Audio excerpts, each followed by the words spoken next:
I was elbow deep in spreadsheets when my phone lit up with a name I hadn't expected to see on a Tuesday afternoon. It was my college roommate, Declan. We texted maybe twice a month, usually just stupid memes or sports trash talk. An actual call from him in the middle of a workday meant something had gone sideways. I picked up and knew from the first syllable that I was right. "Hey, you sitting down?" I leaned back in my chair. "What happened?" He exhaled, slow and uneven. "Look, man, I don't want to be the one to do this, but I'm at Bellwood Park right now, walking my dog, and I just saw your wife sitting on a bench with some guy, and it's not like a friendly thing." They were kissing. Not a peck either. Hands in each other's hair. The whole deal. I didn't say anything for a second. My brain tried to build an alternative explanation. Maybe it was a misunderstanding. Maybe he had the wrong woman. "You sure it's her? She's wearing that yellow cardigan you got her for her birthday last year. The one with the little buttons, and her hair's down. It's her." Bellwood Park was 4 minutes from our house. She told me that morning she was running errands. Grocery store, pharmacy, the dry cleaner. Who's the guy? I don't know him. But listen, your brother-in-law is here too. Ronnie. He's sitting on a bench about 20 feet away watching like it's a free show. That hit different. My brother-in-law, her brother, watching and not stopping it. Apparently fine with it. "Send me a photo," I said. My voice came out steadier than I felt. Already did. I switched over. The image loaded.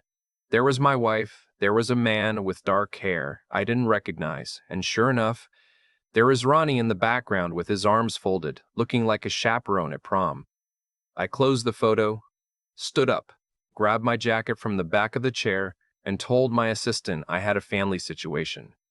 I was out the door before she could ask any follow-up questions. The drive to Bellwood Park took 6 minutes. I don't remember any of it. At some point, I was in the parking lot, engine off, staring at the tree line near the east entrance. Declan was waiting near the fountain. He flagged me down with a subtle tilt of his chin. "They moved," he said quietly. "Went to the picnic tables near the pavilion. Ronnie followed them."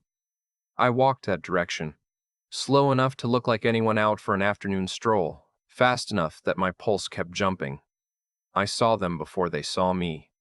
My wife was laughing at something the man had just said, her hand on his forearm, leaning in close. That laugh, I knew that laugh. She only made that sound when she was completely relaxed, completely comfortable, completely happy. She hadn't laughed like that with me in longer than I wanted to admit. Ronnie was sitting at the adjacent table with a coffee cup, scrolling his phone like everything was perfectly normal. I stepped into the pavilion. My wife looked up. The laugh died. The color drained from her face so fast it was like watching a faucet get turned off. "Hey," I said, just that one word. I looked at the man. "And you are?" He glanced at my wife, then back at me. Tried to play it casual. "Just a friend."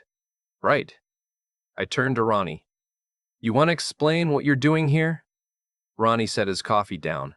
For a split second, I thought he might actually be embarrassed. Then he shrugged. "I'm not getting in the middle of this." "You're already in the middle of it. You've been sitting here watching this for what, an hour? And you didn't think to pick up the phone?" He looked away. My wife stood up. Her voice had gone quiet and careful. "Let's not make a scene." A scene. I repeated the word slowly. "You're in a public park with your hands all over someone else, and your brother is here acting as lookout, and you want to talk to me about scenes." She pressed her lips together. The man beside her finally had the sense to stand up and take a step back. At least one of them understood what the room required. I looked at her. "How long?" She didn't answer right away. "How long?" I said again. 4 months. She said it to the ground. 4 months. She said it to the ground. 4 months. We'd been to her parents' place for Thanksgiving in that window. We'd spent a long weekend in Asheville. We talked about refinancing the house. 4 months of parallel lives, and I hadn't caught a single edge. The man said something low, something like maybe he should go, and I turned to him. "Yeah," I said, "you should."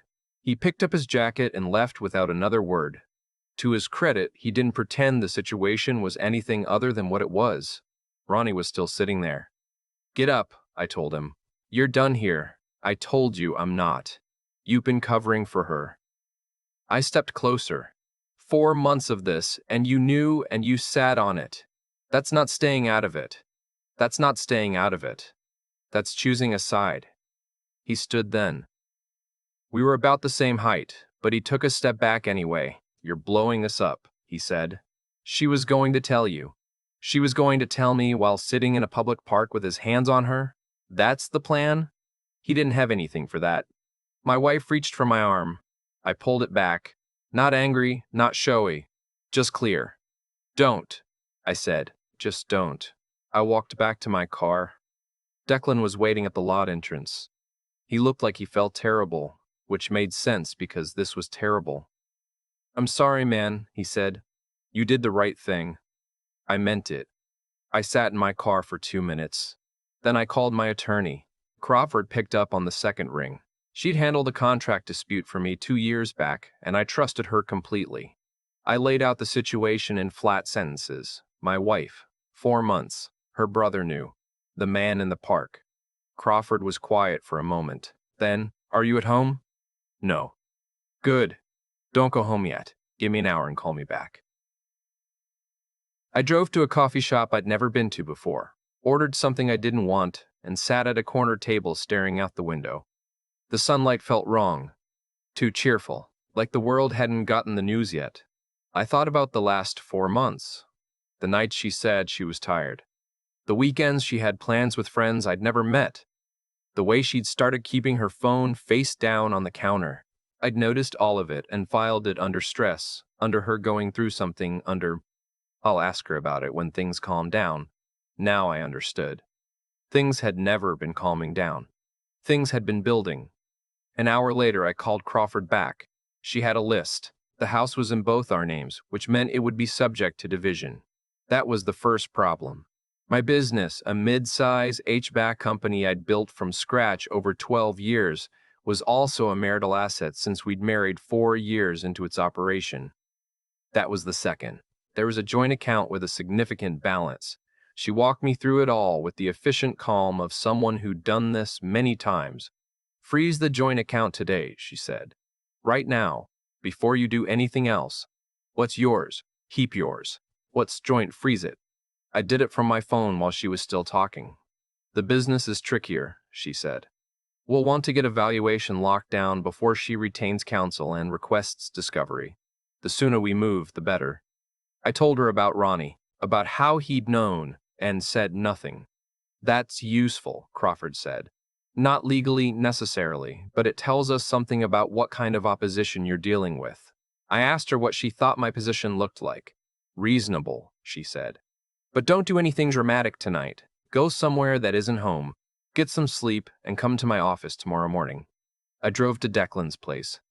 His wife made up the guest room without asking a single question, which was one of the kindest things anyone had ever done for me. I sat on the edge of the bed that night and stared at the floor for a long time. Outside the window, their neighborhood was quiet, ordinary. Kids somewhere down the block were still out on bikes even though it was almost dark. I thought about how 4 months ago, while my wife was starting whatever this was, I was replacing the roof on our house. I'd spent 3 weekends up there with a nail gun and a rented compressor because I wanted to do it right. I thought about that and I couldn't decide if it was ironic or just sad. I went to Crawford's office at 8 the next morning. By noon, papers had been drafted. We filed for divorce, citing irreconcilable differences. I didn't need to cite anything uglier. I had the photo from Declan. I had the timeline. I had enough. My wife called 7 times that day. I let all of them go to voicemail. My daughter, who was 23 and living 2 hours away in Columbus, called once. I picked up for her. Dad. She sounded like she'd been crying.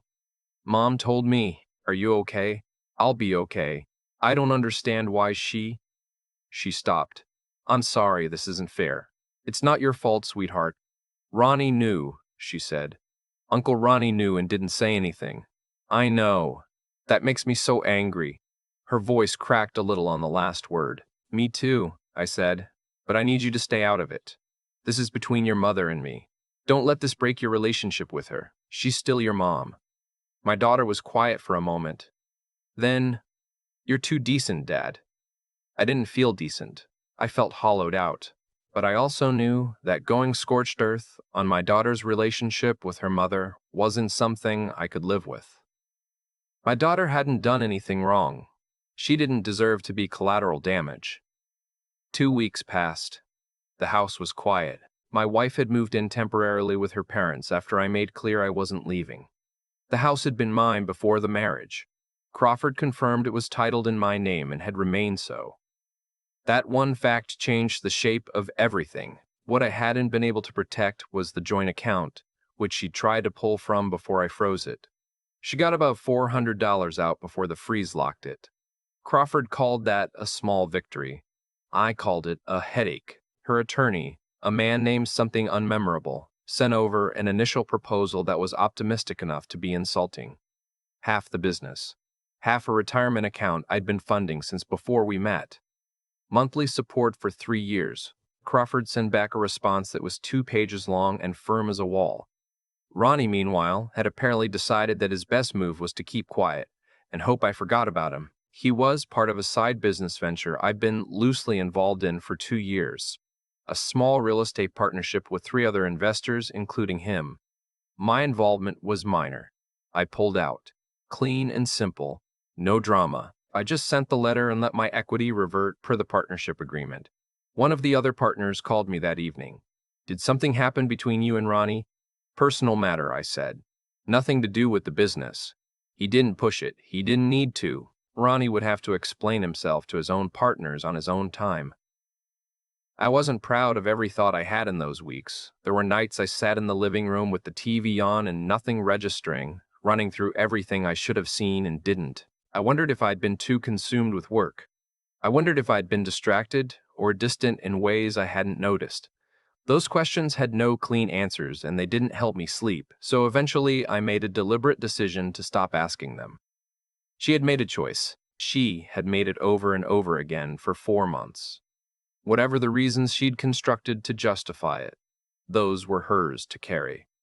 6 weeks after the day at the park, her attorney requested a deposition related to the business valuation. I sat across a conference table from a man who wanted me to feel like my own company wasn't mine, and I answered every question in the same flat, clear sentences until he'd gotten what he needed.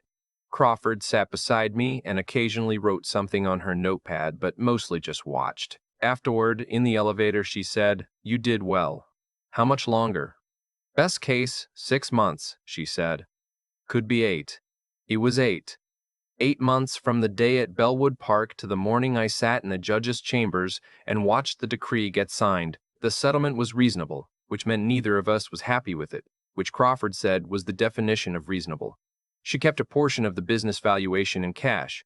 I kept the house, the core assets, and my retirement account intact. The day the decree was finalized, I drove home the long way and stopped at a diner I used to go to years ago before we'd married. Back when I was 28 and building the business from nothing and eating breakfast alone at a corner booth 3 mornings a week because the eggs were good and the coffee was strong and nobody bothered me. I ordered the same thing I always used to order. It tasted exactly the same. I sat there for a while after I finished eating.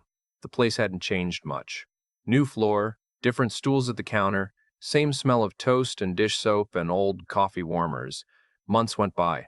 I threw myself into the business, which needed the attention. We were expanding into a new county and the logistics had been half managed for the better part of a year while I was distracted. I hired a new operations manager, a woman named Bridget. No, I'd use that. I'll call her something else.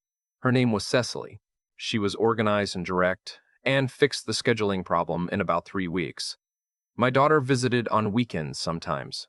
We'd have dinner, watch whatever game was on, and occasionally she'd bring it up and I'd listen and we'd talk it through. She was angrier at her mother than I was by that point. I kept telling her to let it go. That was the advice I was also giving myself. A friend from the industry introduced me to a woman at a trade conference in Cincinnati. Her name was Nell. She'd spent 20 years running a commercial properties management firm and had recently sold it and was figuring out what came next. We talked for 4 hours at a dinner that was supposed to last 90 minutes. I didn't ask for her number. She gave it to me anyway. We took it slow. We both had reasons to take it slow. She had her own story, not unlike mine in structure if not in detail. We had a lot of long dinners and unhurried walks and conversations that didn't have an agenda. It turned out that was exactly what I needed. Something with no agenda. About a year after the divorce was final, I ran into Ronnie at a gas station. He was at the next pump over. We saw each other at the same moment. He looked like he was trying to decide whether to say something. I put my credit card in, pressed the buttons I needed to press, and looked at the numbers on the pump until they stopped moving. Then I got back in my truck and drove away. I didn't feel anything in particular. Not anger, not satisfaction, just the clean, simple fact of two people who no longer had anything to say to each other. My wife, my ex-wife now, sent me an email about 6 months after the divorce. It was 4 paragraphs long. The first 2 were about how she'd been going to therapy and doing a lot of thinking. The third was something close to an apology. The fourth asked if we could talk sometime. I read it twice, then I wrote back 3 sentences.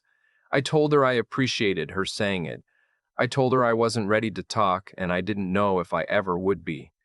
I told her I hoped she was doing well. She replied with 2 words, "Thank you." That was the last thing we said to each other for a long time.